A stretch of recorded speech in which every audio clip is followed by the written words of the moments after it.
Hello and welcome back to an episode of the CTO Show with Mehmet. Today, I'm very pleased. Joining me, a friend we've met, I think, 1.5 years ago in the VC Lab cohort. And then we stayed in touch.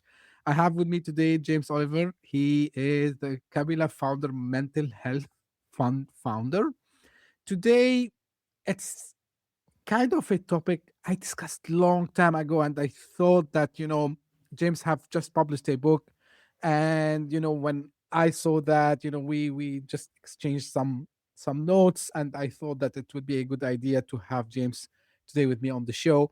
As my audience know, I don't like to steal much from my guests' time.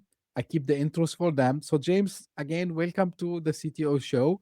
Little bit maybe about you, your background, and what brought you to start the Kabila Founder Mental Health Fund, and then we're gonna deep dive into the conversation from there. So the floor is yours.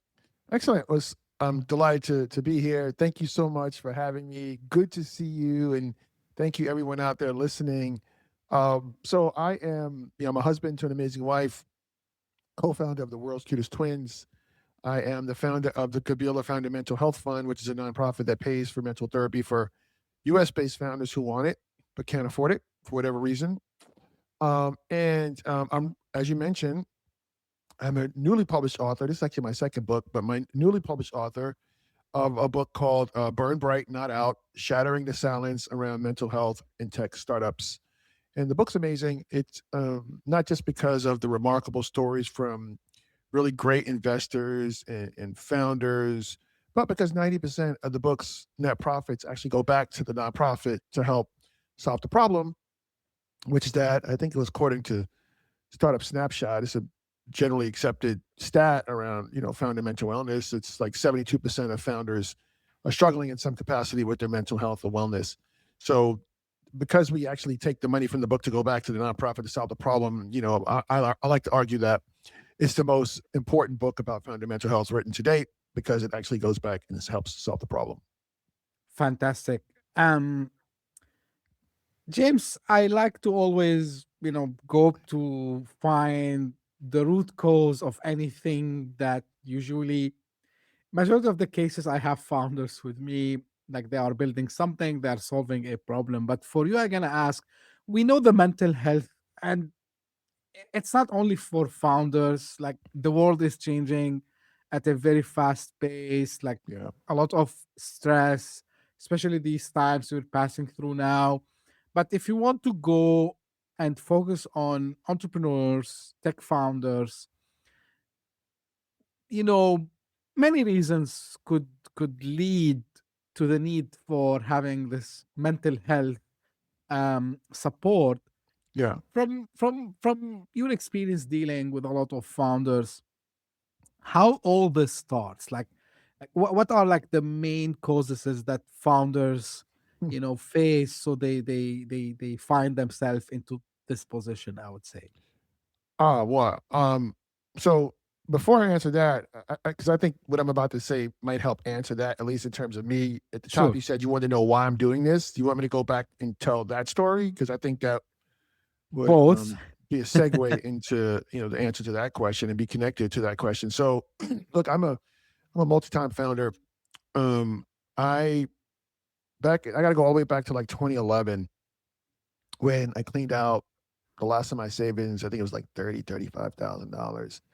I'm not non-technical founder, and I was building an alpha version of a website that lets you turn your digital images into removable photo wallpaper. And so while I was working on this, my kid's mother, wanted to have kids, and so we did IVF, and we put in 2 embryos.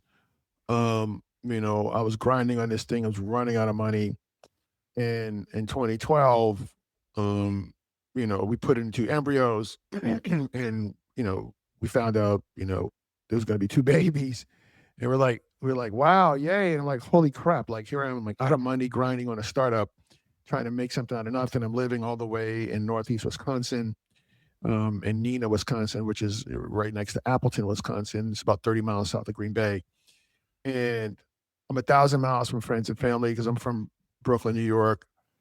And so I just like, I need to try to get into an accelerator to have a chance to raise some money to give this startup a go. And so I got into Generator. I think it was a second cohort in for the winter 2013. And that was a 2-hour drive each way to Madison, Wisconsin. And the program started in January, was going to be over. I think demo day was April 3rd. And the kids were supposed to be born March 27th. So I'm like, okay, cool. The timing of all this works brilliantly. I'm gonna go to this thing. I'm gonna raise some money. Yay, right? It's all looking good. Let's go. I got in. Let's go, baby. Right. So then we went for a routine checkup. The doctors were noticing some kind of weird thing going with my son's blood flow. Mm-hmm. So they were like, if the blood starts to go backward, we're gonna have to do an emergency C-section. Right. So checked into the hospital. I think the next day they were like, blood's going backward. We have to do an emergency C-section right now. And the kids were born, and this was 2 days before I was supposed to start the accelerator, mind you. Right. So that whole little timing thing I told you about, that's out the window now, right? So the kids were 3 months premature. They weighed 2 pounds each. My son was 1 pound, 14 ounces, and my daughter was 2 pounds, 3 ounces. So now I'm driving back and forth to the NICU from Madison, back and forth to the accelerator, just like really struggling with, the stress of it all. My son really was not doing well. Like he had to have a blood transfusion, he had to have a hernia operation. Little guy was not doing well. I could fit him in my hand when he was born.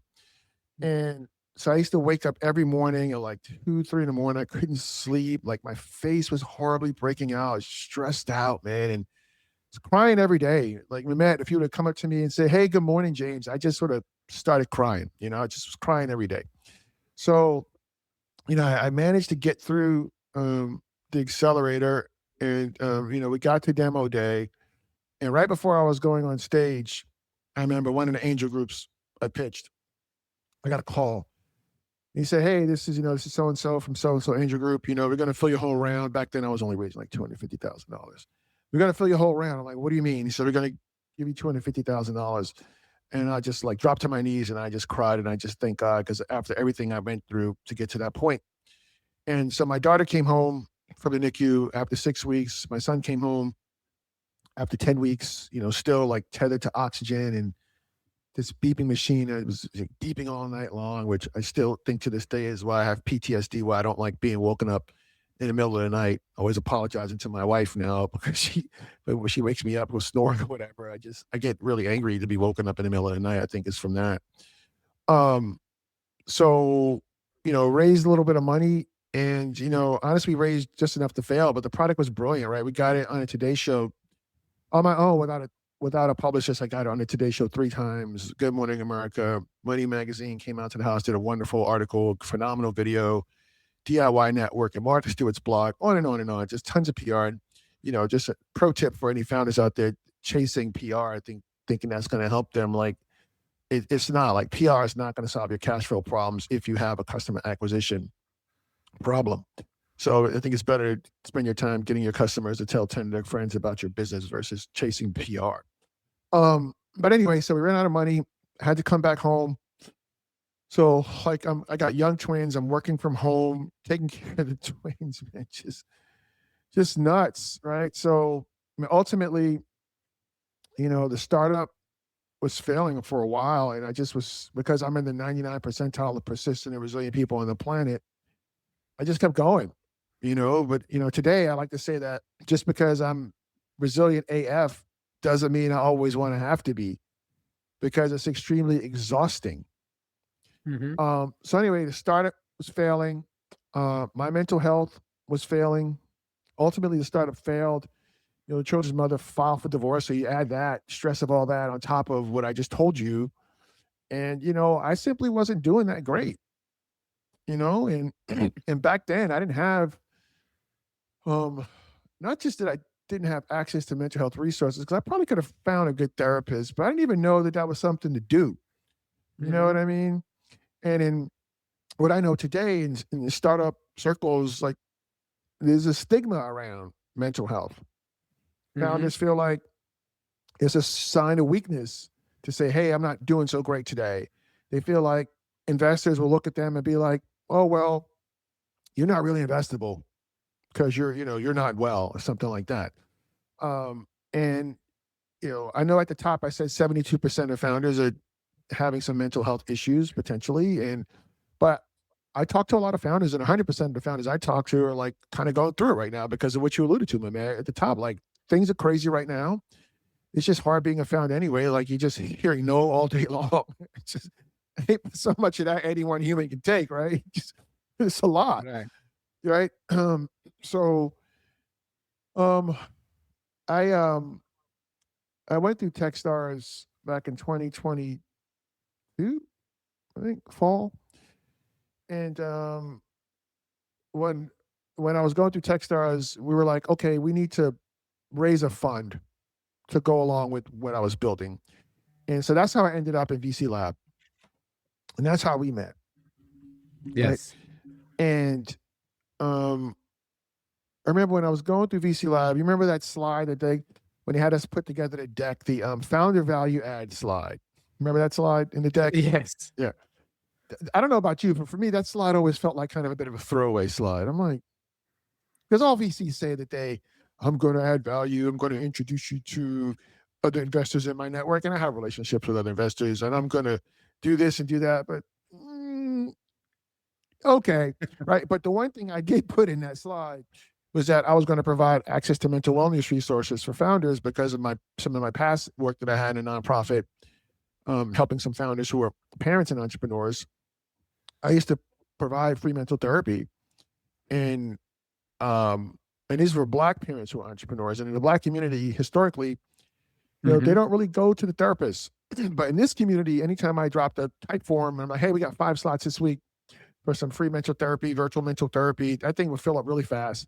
And I was hearing all these stories, people coming back say, hey, this was super helpful. Thank you so much. Help my mindset. It's helped me get my clear thinking so I could support my business the right way and my family. So I was like, okay, this is great. So this is why when I had that founder value add slide, I'm like, I'm going to continue to do that. Right. So fast forward to the end of VC Lab, we were at cohort 15, I think. And Yes. I was doing really well. And I mean, I was doing a $5 million fund. I'm not getting to all the thesis and all that because I'm not trying to violate, SEC general solicitation rules and all that kind of stuff. But I was doing great. I was on track for a first close, and had a lot of, they have us get those hard commitments over there, meaning a signed LOI, which doesn't mean anybody's going to do anything. It's non-binding, but it's a higher chance that they will versus, hey, yeah, I'm going to put $100,000 into your fund when you're ready to go. Just call me when you're ready. Versus, hey, I just signed this piece of paper, so I'm going to give you $100,000. This probably has a substantially higher conversion rate, which is why they make you do that. So I had a bunch of those things. But then the new U.S. administration came into power, and look, I was first-time fund manager, a Black first-time fund manager, which comes with its own additional set of challenges that I won't get into here, but it's more challenges versus just being a first-time fund manager. And it's like I hit a wall. I like literally hit a wall, man.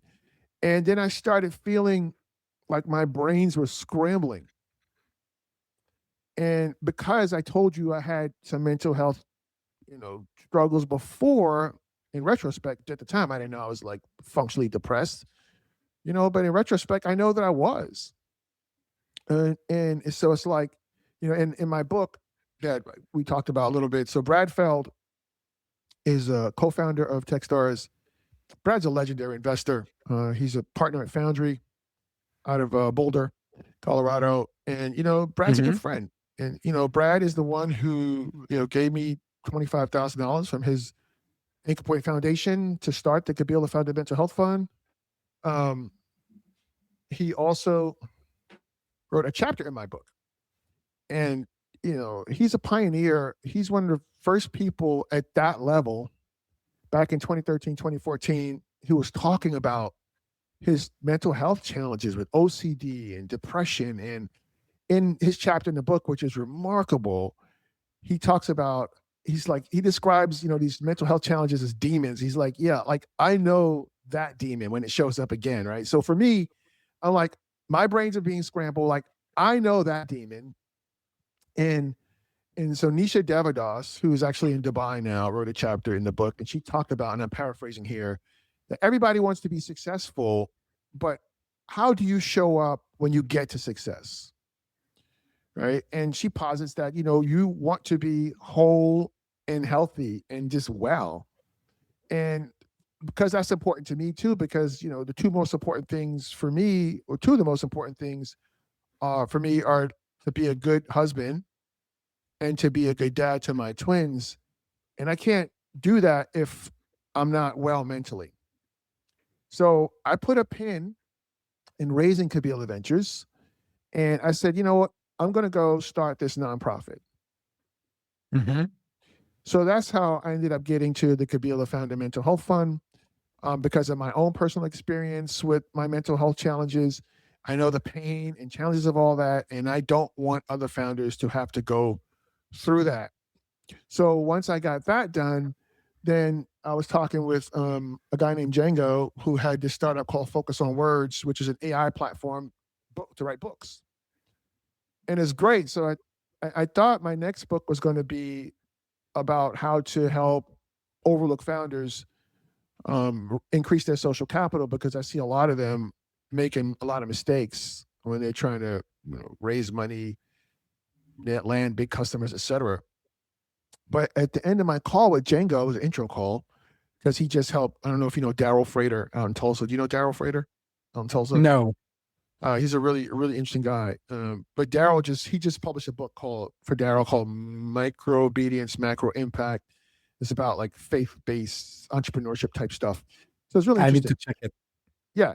So I was talking with Daryl. Actually, he's probably a good person to have on your podcast. He's a really interesting guy. If you take a look at his stuff, you want an introduction, like let me know. I'll make an introduction, see if you're game to talk to you. Okay. So at the end of the call, because I was like, he's like, you want to publish a book? I'm like, yeah, I got this idea. But by the end of the call, we started talking about mental health, founder mental health. And he's like, I'm really passionate about this. I struggle with my mental health. And he was like, I was like, well, why don't we do a book together, collaborate and do a book about founder mental health? And he's like, perfect. And I'll just like, after covering the cost, I'll just donate all the money, 90% of the money back to the nonprofit. Like, oh, that's amazing. Let's do that. So the way his platform works is he do an interview, and he'll take that interview and turn it into content from a book. He has these AI agents that go out and do that. Nice. So we had so David Cohn, Techstars CEO and co-founder, wrote the forward. Yeah, I see that. I mentioned Brad wrote a great chapter. Will Allen. Will's a retired NFL player. He won a Super Bowl ring with the Tampa Bay Buccaneers. He was a defensive back with the Steelers for some time. He's now a VC in Pittsburgh. And it was really interesting reading his chapter, talking about the things that he learned from his time playing football and how he translates that into coaching founders, and with an emphasis on mental wellness. So it's a really fascinating chapter. And we had just so many good founders, man. Mitch Weiner, who was the co-founder of and CMO of DigitalOcean, which IPO'd. Mitch wrote a great chapter in the book.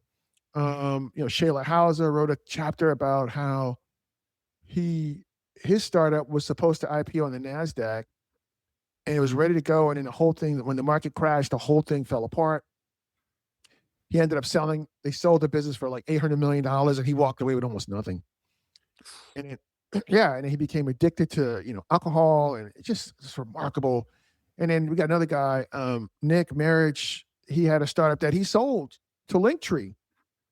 And after, that's the holy grail. Oh, I exited successfully. Yay, right? Okay, but he's writing in his chapter how he was burnt out after he had a successful exit. I'm like, he was experiencing burnout after he had a successful exit. I was like, wait, what? So anyway, just that. And then, I don't know if you know Jeff, can't believe him. Jeff Johnston from Brighton. His the first chapter in the book, and it will make your jaw hit the floor, the amount of the things that have happened to him personally and his family, like his son dying from overdose, and then his wife subsequently dying from alcohol abuse, and he had to it just like that first chapter will like knock your socks off, man. but just some great founders, great stories in the book. And the point of the book is not to be. I feel like I'm talking a lot here, man. You want to ask a question? You want me to just keep going? Just keep going. I have a lot of follow-ups, man. Keep Oh, going. keep going. All right. So the point of the book is not to be prescriptive. We're not telling people what to do. It's Right? not a playbook. No, it's not. Like if I wanted to do that, I would have interviewed some neuroscientists.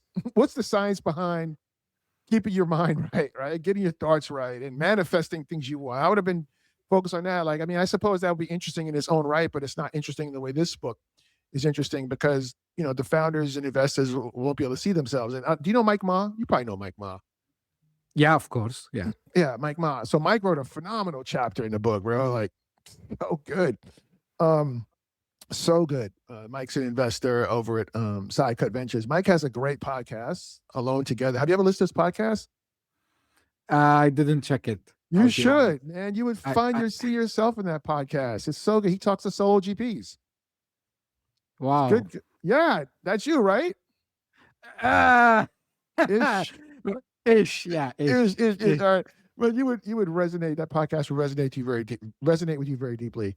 I actually did a recorded episode on this podcast. I'm not sure when it's going to drop. Which, by the way, May is Mental Health Awareness Month, so I think that we're doing this now. If you dropped it in May, that will be perfectly timed. This will drop. My audience know how transparent I am. So we're recording on the 1st of April. Probably this will be airing in the 2nd or 3rd week of April. Okay, perfect. It's a prelude to Mental Health Awareness Month. it's good to do a pre-awareness, maybe 2 weeks or that's it, baby. It's a prelude. You're getting ahead of the curve here. That's right. But I gotta stop you one moment here, please, James, because you dropped a lot of valuable, and I like this, and this is why I didn't stop you, right? And okay. I will be frank with you. I've done. I think I stopped counting. So I know the count for the podcast, if you check it, is like 500 something. But I always minus 100 because when I started, I was doing solo episodes and then it became all interviews. So the best episodes always I have are the ones who are like, I would call them unscripted, right? And this is why I didn't stop you, because you're telling me stories, but not stories like fantasy stories. These are real stories. Yeah. And the most important thing for me from, like you went through all like your own story and, the stories of people who co-authored the book with you. The thing for me, which, this is why I was thinking, I was trying to digest what you were saying, is like, and of course, let's discuss this. So the first thing, because you mentioned about, for example, the exit and people, how they see the exit. Oh, like he's a successful, startup exit. He did like 2-3 exits or so, whatever. Yeah. And people don't know like the nitty gritty, which is like hidden. We don't see that, right? So there's a lot of stress going on. The other thing, which you mentioned, is about how it's important for entrepreneurs. Look, and this is why I like about the way you wrote the book, because and this is why I told you it's not a playbook, because it's not like, like, so you read it? Have you read it? I've done a couple on Kindle, yeah, a couple of chapters. Okay, perfect. So the other thing is, the way how you presented it, the way how founders are seen also themselves. And we see a lot of books where you see like, just do this, do not do this, take that, don't take that, which is okay. I'm not saying it's bad. Yeah. But I mean, and like if you go and ask everyone who is currently sitting and thinking of starting something, and you tell them, hey, like, look, like this needs a lot of, if I want to summarize, I would say resilience, right? You need a lot of resilience. They'll tell you, yeah, I'm strong enough. But really, dude, you don't know until you start to be in it, right? You have no idea. And I gotta highlight something, and I'm not biased, and this is something for everyone to know, is that there's a mental health, I mean, let's call it like stress. I would not let it reach to that level yet. Of so founders, and I'm happy because I'm just reading a book now It's here. Yeah, it's called Founders versus Investors. So I'm still reading. I Okay. didn't finish it yet, but Okay. the whole idea is like two authors. One is a VC, the other is she's a multi-time founder. Now she's an angel investor as well. So the idea is, um, I didn't know this till before the VC lab little bit. I didn't know the struggle that a VC has to do to raise money because the VC themselves they need to do the same Bro, fundraising story you're that the like a founders. startup founder raising money. It's exactly the same. Yeah, and the hardest part about it, like if I take a if I take two pitch decks, one from a startup, another one for a fund, Hmm. and I'm showing it to someone, I'm pretty sure, you know, if there is a chance for someone writing a check, of course, all the time it will be higher for the startup than the fund. And the reason is at least, even if they are in a pre-seed phase, I mean, they still maybe have only an idea, no MVP, but at least they have something that they can show, right? And they can show themselves. Now, when you Hmm. when you go and try to be a VC and ask Especially a James new about, fund manager. yeah, ask James and ask me about it. Hmm. It's crazy difficult, and it's you start doubt yourself. Like they tell you, yeah, you it's like you are a sales guy. They tell the founders the same story. You need to be a sales guy. Uh, I was a sales. I'm still a sales guy somehow, right? So I do GTM for startups. And CTOs I can't do. sell. Come on, man. I'm kidding. I'm kidding. Sort of. Yeah. So look. Like everything is hard. Everything is hard. Like, but Mm. one thing, James, that always I think about it is the denial, right? So you mentioned something important about like founders. They have this fear of being seen as weak. They have the Mhm. fear of being not able to raise the next fund. Mhm. I gonna give an advice. I want to hear your opinion. It's a great movie, and by the way, it's the Apple birthday. I'm a very big fan of Steve Jobs. Mm. Go watch the movie, and of course it's a real. I read the What, the Steve Jobs biography. movie? Yes. I watched it. I Uh, read the book. The book was amazing. the Wick are amazing, and like people who used to see. Okay, I will not use. I don't not use bad words, but let's say they used to see Steve Jobs as the arrogant, Oh yeah, as the jerk. jerk, Hmm. right? But if you go and really ask people, and people who it's not like they heard from someone, they lived with him, they walk with him. Hmm. He used to go and cry, right? He's Mm. the founder of the biggest computer companies ever in his time, and still I think it is. So it's not shame that you feel broken. I mean, this this feeling of feeling weak, I don't know how we can tell people it's actually not weakness. It's actually you become stronger when you share your true feelings, when you are authentic, Yeah, and when you also show your vulnerabilities, of course. that's the word, vulnerability. I didn't want to interrupt you, but vulnerability Yeah, is the new but currency. let me ask But you, James. go Let me ahead. ask you something, and you can Yeah. like follow up on what I said. Now, some people might say, "Yeah, I get you. I know. I Hmm. need to share it. Hmm. I need to." Yeah. But some people will take uh will take that as an opportunity to utilize what I have shared. They will use it against me later. What you Yeah. tell people? You know, this is an interesting question. I don't have an exact answer. Like, you can't just be going, showing up, and throwing up all your personal business. Like, that's not a good strategy for anybody. Um, I don't. I think you need to find your tribe, right? Get a good therapist, someone you can open up to and talk to. Um, get around some other like-minded individuals who might be startup founders too, or if you're a new VC, new VC managers, and you can have real, authentic, vulnerable conversations about what you're experiencing. but you don't want to be, on LinkedIn crying about your problems, right? Because everybody Yeah. has problems and no one cares, right? I mean, unfortunately, like everybody, and this is the thing, like everybody you meet is dealing with some serious challenges in their lives. So, and I think with that mindset, I'm digressing a little bit here. I have really bad ADHD, and I do that, so I apologize, but I'll bring it back. No I'll worries. try to. I'll try to see if I can remember. But like, knowing that everybody you meet is dealing with something significant, like it, have some grace, right?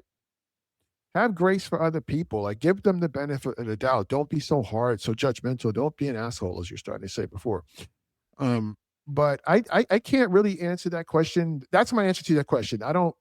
Yeah, vulnerability is great, but be selective about who you're vulnerable with. So one of the through lines in the book is that all these founders think they're alone. You're not alone. I think Mhm. David said that in his chapter. Brad said in his chapter. Um, Lauren Goodell, that was the title of her chapter. You are not alone. Over and over and over, everybody's like, "You're not alone. You're not alone." If you need help, Brad's like, "If you need help, reach out." Like he means that. He means that, right? I don't know if you know. Well, Mark Feinberg is a good friend of mine. Mark was having like some suicidal ideation or something back in the day. Didn't know Brad. Reached out to Brad, and Brad was like super helpful to him and their friends over the years because of it. Like he says it, he means it. And the other thing is in in the book, the other through line is it's okay to ask for help. It's not a weakness, it's actually strength to have the self awareness to know that you need help. And going back to something else you said about the book not being prescriptive, like everybody in the book in their chapter talked about what they do to manage their mental health and wellness, right? Not everybody goes to a therapist. Look, what can we do so that you don't have to go to a therapist? So I don't know if you know Calm, the Calm app. Yep. So David Coe was kind enough to donate. I think it was like 100 free premium Calm app subscriptions for 3 months to me, which I've been giving away to founders, and I love that because I'm looking for ways. How can I go upstream before somebody needs to go see a therapist? Right? How can I help them manage their mental health and wellness so that they don't have to see a therapist? Or how can I use this as a tool in between therapy appointments? But in the book, like some people rely on their faith, some people exercise, some people meditate, some people do yoga, right? Some people ride their bike, some people journal, some people do this, and this. Look, my thing is this: do whatever works for you, man. Right? James, James, I gonna ask you something, and I know like if someone is listening or watching this, they might hammer me later in some parts of the world. Oh, Um, okay. I'm hold on. I'm because, sitting in. I'm buckling up now. What are you about to say? yeah, because even I wrote about it in a different aspect not related to mental health, but I think again it resonates here. I'm not biased. I consider myself a man who read a lot, tried as much as possible to understand different Mm-hmm, cultures, ecosystems, whatever you want to call it. I mean, mm-hmm. when I say cultures, I mean, like it's not like the culture of the, country itself, or like I it's not in understand. that sense. Like the business culture, like the way people do, their normal day-to-day lives and Okay. so on. Now, in the US, Okay. right? It's very normal, right? Maybe I met James one time. You, Mm-hmm, okay? mm-hmm, It's mm-hmm. very normal. I pick up the phone. Hey, James. You remember like we met in this event and we talked about this? Hey, like I have this thing. I'm not sure if you can introduce me to someone who might help, or I'm not sure if you are able to guide me how to do this. And I'm sure James would tell me, "Hey, yeah, Mehmet, yeah, sure, good to hear from you back. Let me check. I'll get back to you," and he will get back to me. Right. Unfortunately, this doesn't exist in some ecosystems, right? And at least Ecosystems or cultures? Or what are you saying? What are you talking about? ec- Stop beating around the bush, man. Just say it. I'm not hiding behind the bushes because if I say culture, this might people they think that people here are rude, right? People are not rude, but it's something, Some people right? are rude. Some people are rude everywhere, all over the place. We can find Yeah, rude yeah, people, for sure. but in some yeah, let's call it culture. Yeah, let's not hide it. Like, but I No, mean, this culture is it's not related. Believe me, because like the US has a lot of people from all over the place, from that's all right. over the world, right? And they bring their own cultures there, right? That's right. Yeah, but in some places, if you try to reach someone, they ignore you, they Okay. ghost you. Okay. Uh, if they are nice enough, they will say, yeah, okay, we'll see. And they never come back to you. So the Mm, problem is, I believe, I'm not saying it's easy in the US than other parts of the world, but mhm. for people who are in this kind of, I would say, culture, yeah, let's call it culture, Okay. this becomes so hard because they cannot go and ask, right? So if they, and you talked about the tribe. So how important is bonding with same-minded people become here in this situation if you don't have, like, even if I have done some business with you, like, Yeah. it was a transaction, it wasn't like really a real human to human relationship. So how much the tribe, you know become more important here, I would say. Uh, I think the tribe's important. Look, I can't speak to other cultures. I mean, Mhm. I lived abroad. I lived in Barcelona for 3 months. I finished my MBA in Barcelona. I mean, I've traveled some, but I haven't lived extensively in other cultures. Um, Mhm. but and that was a while ago, so I don't know what Barcelona is like these days.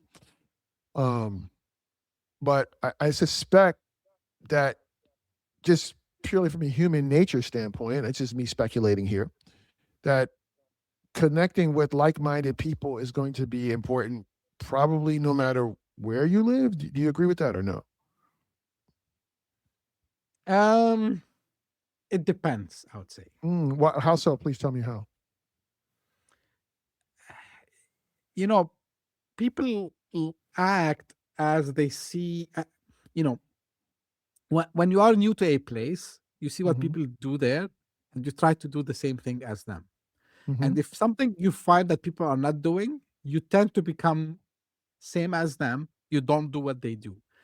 The breakthrough comes when someone is courageous enough, is strong enough to say, hey, you know what, I'm gonna do this, whatever, I don't care what people will think about me. They think I'm crazy, they think I'm Hmm. this, they think I'm that, and they Hmm. go and do it.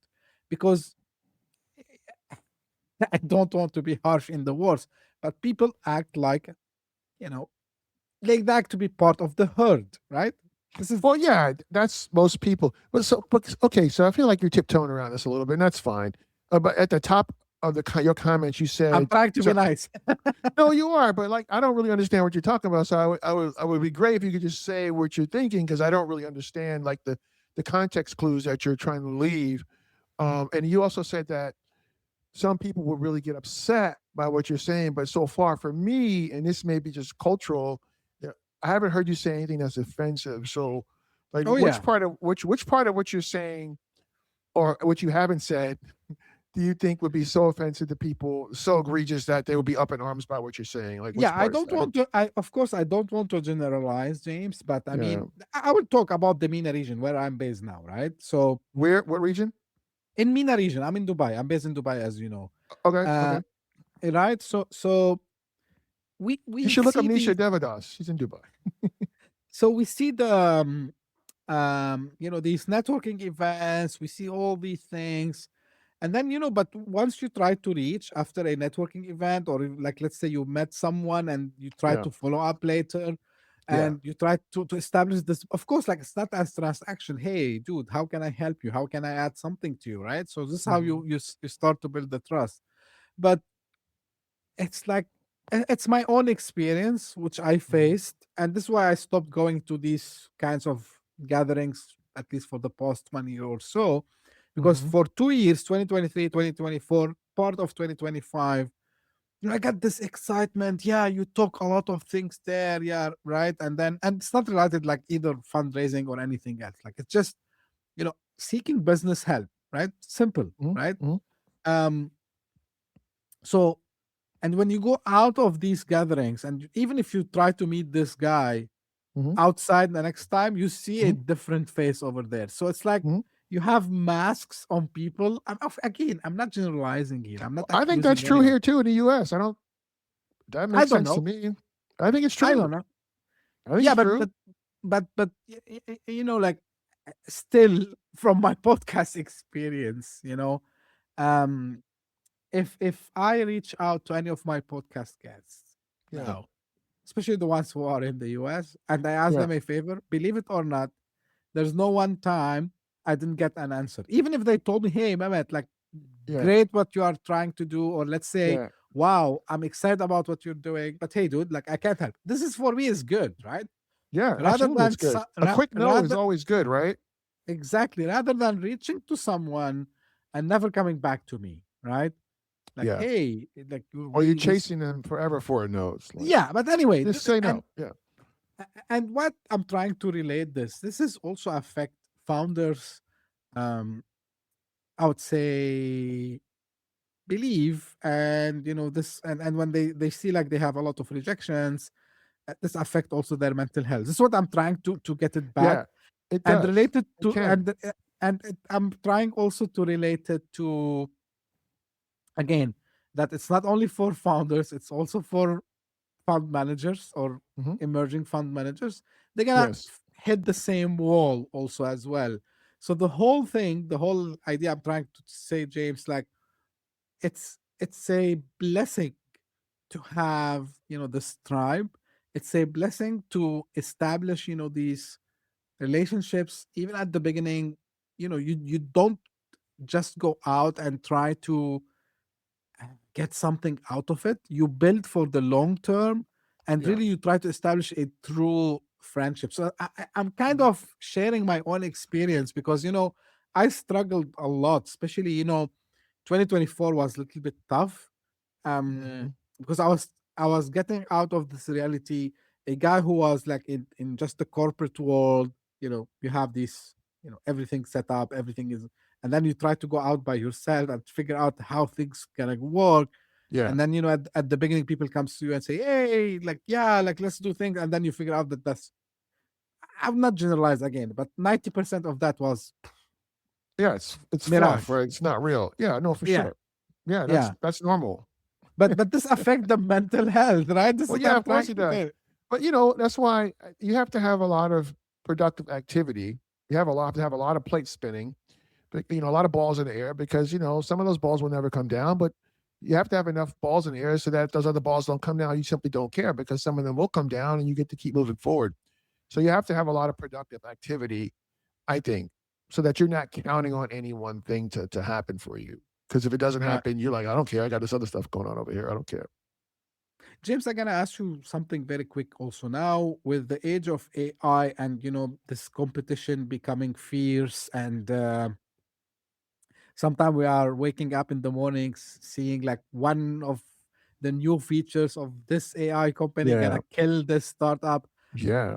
From what you're monitoring or watching, like, how this is also affecting on the founders. Anything? Oh man, this is a good question, and I'll be honest. Like I was talking to my wife about this a lot the last couple days, and I have some significant personal things that I'm dealing with, and I am working to get those resolved. And I said, once I can get these things resolved, and I'm on the path, I feel like I'm on the path to do that. I will free up a lot of mental capacity to dig into some of these things. Like I haven't gotten into the whole vibe coding thing yet because I just haven't had the bandwidth to do it. But I'm excited to do it. I mean, I use Claude. I used to use OpenAI, ChatGPT, but I dropped that because of the politics of the co-founder. So I'm not here to support that. And so I canceled that and I spun up Claude. Actually, I like Claude. Although just like ChatGPT, Claude makes stuff up too. The thing makes stuff up. Um, so I really can't speak to your question specifically, but I do. I'm going to be picking my head up here shortly to start digging into a lot more of that stuff, and I'm excited to do it. Great. Now, James, if someone want to reach out and seek some help, how they can do that? So you can visit KabilaMentalHealth.com. Like everything that we're doing is right there. We if you want to be a donor to pay for mental therapy sessions for founders, great. You could go there. If you want to get on the wait list to get some mental therapy support from us, you can do that. Do you Um, support internationally? Just mm. sorry to so we interrupt. right now we're working with mostly US based founders, but I will say so we use BetterHelp on our Hmm. platform. So, if somebody is international and if BetterHelp is in their country, like we actually did somebody in Canada recently. Okay. Right now, we're primarily focused on the US, but as we raise more money, I think we'll probably be opening that up and say, hey, look, if you're in a country, if you want to do virtual mental therapy support and BetterHelp's in your country, yeah, why not? It's all the same to me. I don't care. Amazing. And of course, traditional question. The book is available on. Amazon, 100%. Print Great. and digital. The reviews are phenomenal. You can read the reviews for yourself. I mean, you've been digging into it. It's Sounds like you like it. So the book's great. the book is amazing. I didn't finish it yet, but I had the chance to just go with the intro and few chapters. I Yeah, advise everyone to get their copy, whether digital or the print yeah. version on And if I Amazon. may, so I know you Please. said you have a lot of investors who listen to this book. I have a lot of talks coming up in May for Mental Health Awareness Month. We're going to be doing a talk with the National Venture Capital Association, which is the lobbying arm in the Nice. United States for venture capital. Their members are VC firms, VC funds. And we need to normalize these conversations for investors. And my vision is that um, every investor, when they make an investment in a founder, like invest in the mental wellness of the founders and then give them a copy of the book. That should be here's a check, here's the wire, here's a copy of this book. Because, Right. you know, investing in the mental wellness of your founders is portfolio, is risk mitigation. It's a portfolio Ab- strategy, Absolutely. Absolutely. right? Like this is we discussed it before, and I'm gonna look so I don't misspell the name or anything. We had a lot of mental health related episodes on the show, Mhm. but you know t- mm, the last one, I think it was like 3 or 4 months ago. So the thing is, we were discussing how we can try to get even like accelerators. And I'm not sure if you have, I'm sure you maybe talked to David about it, but I mean, if you have the accelerators as well, have this part of maybe their, I don't know, their curriculum, whatever that Mhm. is, Mhm. so that would be good, Yeah. because like uh you don't want the founders to feel that they are alone and they are not able um to do it, right? So Right. recently I discussed this with Corey Hart, for example. This was about mental health in startups. We Mhm. discuss it like with multiple episodes. I have, I'm glad that I was able to at least bring awareness in my humble ways of doing things regarding that. So because look, guys, like I will not repeat what much of what James has mentioned, but it's important. Don't ignore it and don't deny it. Um, you need this. Really, you need to take care of yourself regarding this. 1,000%. Don't don't ignore it. And thanks to and kudos to you, James, and to all the work you've done. So because of people like you, there's also a way for founders to get back to normal life and focus on building things that matter. So I'm really grateful that you were here with me today. Any final thing you want to share before we wrap it up? Mental health is health. You're not alone, and you know, it's okay to get help if you need it. Great. That's a great advice. Again, James, thank you very very much for being here with me today. It was a great discussion. I like the stories. I'm gonna re-highlight this again, and I'm gonna remind the audience that The link for the Kabila Founder Mental Health Fund is in the show notes. You can find the website Yeah. there. The book also, both versions on Amazon. If you want to directly click, you will find Mhm. also the link in the show notes. If you're watching on YouTube, you will find that in the description. And this is how I end my episode. This is for the audience. If you just discovered us by luck, thank you for passing by. I hope you enjoyed.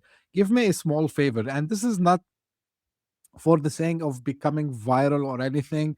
As you see, we're trying to raise awareness on different topics. It's sometimes tech, sometimes something related to the founders' mental health, sometimes it's related to many things that a Mhm. founder, a tech executive, anyone might be benefiting from this. So give me a favor, share it with as many people as you can.